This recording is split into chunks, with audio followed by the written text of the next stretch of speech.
10 desa di Kecamatan Dramaga, Kabupaten Bogor berpartisipasi mengirimkan peserta dan kafilah pada gelaran MTQ ke-47 tahun 2025. Sebanyak 150 peserta akan bertanding pada 6 cabang lomba yang digelar tingkat kecamatan. Para juara nantinya akan mewakili Kecamatan Dramaga dalam MTQ tingkat Kabupaten Bogor. Suasana lomba terlihat hikmat para peserta membaca ayat suci Al-Quran dengan penuh penghayatan. Tidak hanya peserta pribumi Dramaga, peserta dari pondok pesantren juga turut memeriahkan ajang religi ini.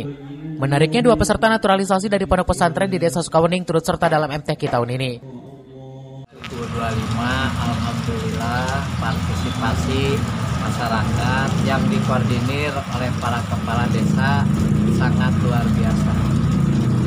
Alhamdulillah pesertanya dari mulai pawai ta'aruf, terus kegiatan-kegiatan tilawah, terus kegiatan-kegiatan kaligrafi. Ada 6 kategori yang dilombakan, semuanya mendapatkan perhatian dari para kepala desa. Ada 13 Pak.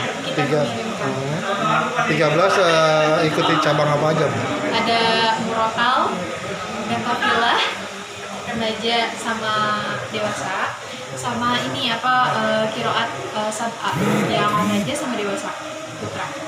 Ya, kita ada sih 2 orang yang dari Sumbawa ya, yang kontes Anwar Karib yang di Ciberhalom. Dia tadi kiroat Sabah yang remaja putri, sama yang tadi tilawah. Tim juri dari 6 cabang lomba yang digelar berupaya mencari bibit-bibit Qur'ani di wilayah Dramaga. Para juara yang terpilih akan menjadi duta Kecamatan Dramaga untuk berlomba di tingkat Kabupaten Bogor. Dari Dramaga, Kabupaten Bogor, Iman Abdurrahman melaporkan.